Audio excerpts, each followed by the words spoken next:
Buenas tardes, señor magistrado. Por parte del Ministerio Público William Miguel Labra Guzmán, fiscal provincial del 12º despacho de la Fiscalía Penal Corporativa de Arequipa. Asimismo se encuentran presentes el doctor Fabián Arias Razo y Josué Pinto Luna, fiscales adjuntos del despacho. Solicitamos el presente requerimiento de prisión preventiva en contra de Joel Gallardo Puma por la presunta comisión del delito contra la vida y cuerpo y la salud en la modalidad de feminicidio agravado estipulada en el artículo 108b, primer párrafo, inciso 3, en concordancia con el segundo párrafo, inciso 1 y 7 del Código Penal, en agravio de quien en vida fue Jenny Vilcatito, de 15 años, debidamente representado con sus padres. Comenzaré a narrar los hechos de una joven que por amor solo encontró muerte. Jenny Vilcatito y el imputado Joel Gallardo Puma concurrieron a una fiesta cachimbo el 24 de marzo del 2018. Juntos se retiraron en la madrugada del 25 de marzo a la 1 aproximadamente. Se dirigieron hacia el hospedaje Dunas, donde ingresaron a la habitación 208. El imputado, sin motivo alguno, sacó su navaja y le realizó un corte en el cuello y se retiró.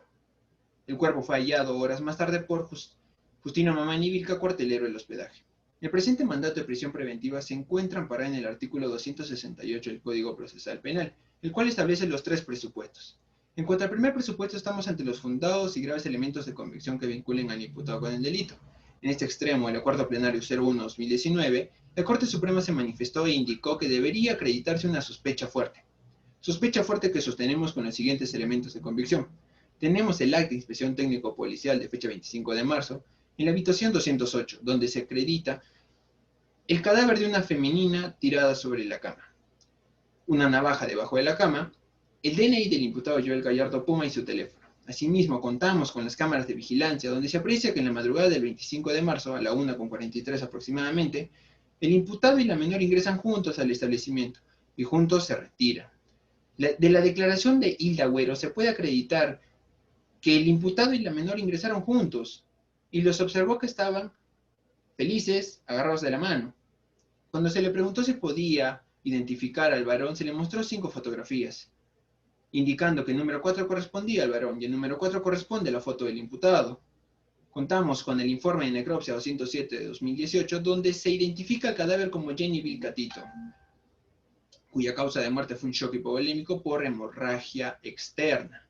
Tenemos el certificado médico legal 7991, practicado al imputado Joel Gallardo Puma, donde le comenta al médico legista que él mismo se habría realizado unas lesiones, las cuales habrían sido ocasionadas por un agente filoso. En este sentido, estaríamos acreditando, señor magistrado, que había un vínculo de confianza entre la menor y el imputado, dado que mantenían una relación de enamorados. Asimismo, la menor ingresa junto al imputado sin ser coaccionada o a la fuerza. En ese sentido, este despacho considera que se tiene por acreditar el primer presupuesto.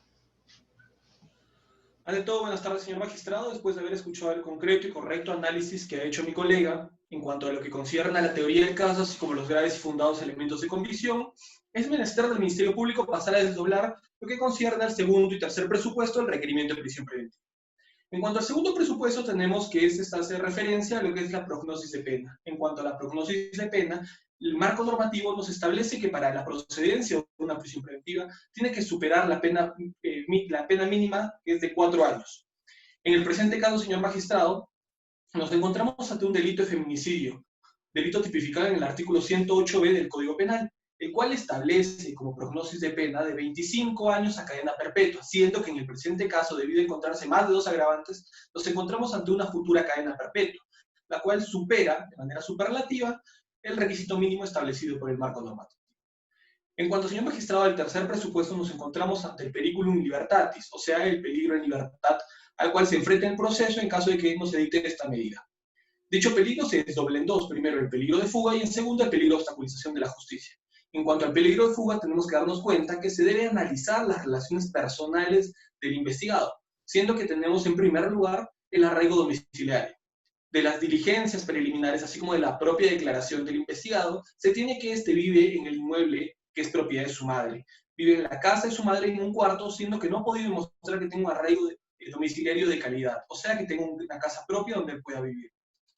En segundo punto, señor magistrado, tenemos lo que es el arraigo familiar, para lo cual, de las diligencias preliminares realizadas por el Ministerio Público, no se ha podido llegar a la conclusión de que el investigado cuente con algún familiar que dependa económica y emocionalmente de él, siendo que el único familiar que se le conoce es su madre, la cual es una persona totalmente autónoma e independiente.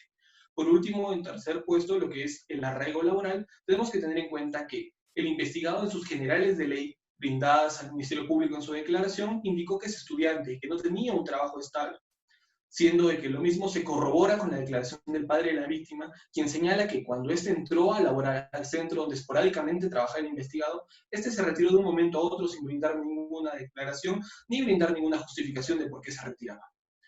Así también, señor magistrado, tenemos que ver el peligro de obstaculización. Para este punto tenemos que tener en cuenta algo. Cuando al investigado se le solicita que brinde el patrón de su celular a fin de esclarecer los hechos en materia de investigación, este se niega rotundamente.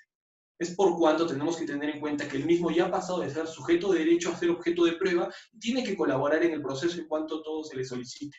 Teniendo en cuenta de que este no ha sido su actitud de colaborar con el proceso y peor aún solo se encuentra presente debido a que ha sido detenido en flagrancia, es que consideramos que no tiene voluntad y peor aún puede obstaculizar con el correcto desenvolvimiento del proceso.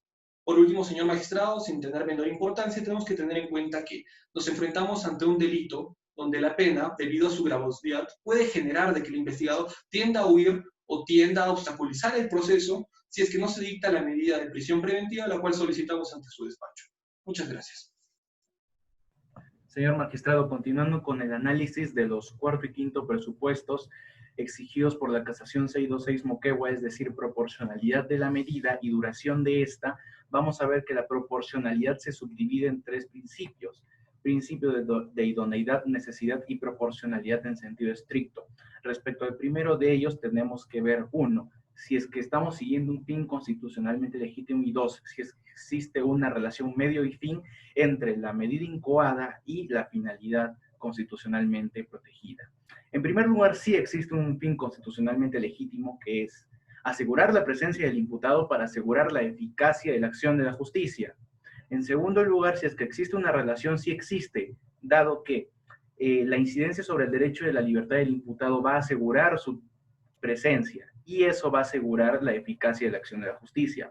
Continuando con necesidad, tenemos que hacer un comparativo entre esta medida y otras medidas similares.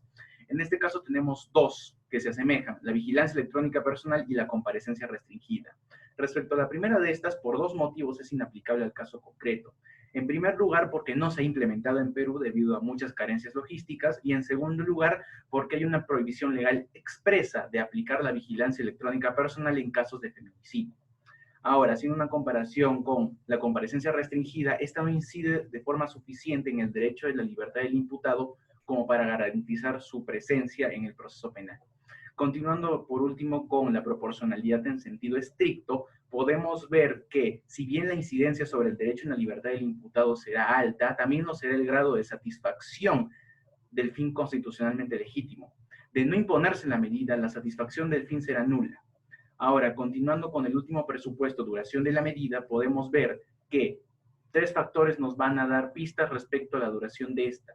No sin antes precisar que solicitamos 9 meses de prisión preventiva amparados en el artículo 272 del Código Procesal Penal. Ahora, respecto en primer lugar a la presencia del imputado, su presencia se debió únicamente a que fue detenido en condición de flagrancia delictiva, es decir, su presencia en el proceso no fue voluntaria. En segundo lugar, se han realizado gran cantidad de operaciones periciales complejas y diligencias de investigación, por ejemplo, toma de declaraciones de testigos, los padres de la menor, levantamiento de evidencias en lugar de los hechos, también comparación de pruebas de vello público, entre otras diligencias. Asimismo, en diligencias a realizarse a futuro tenemos que respecto a las evidencias recogidas en la escena del crimen y los vellos públicos, estos tienen que ser comparados, homologados en la ciudad de Lima. También se tiene que analizar el cuchillo con el que se asesinó a la menor, lo que también se tendrá que derivar a la ciudad de Lima. Se tiene que inscribir al imputado en el sistema AFIS. Se tienen que realizar de una pericia psicológico-forense, entre otras operaciones periciales complejas que van a tomar un plazo determinado. Habiendo concluido con los presupuestos satisfactoriamente, señor magistrado, tenemos que terminar diciendo que la menor fue en busca de amor y lamentablemente terminó en muerte. Muchas gracias.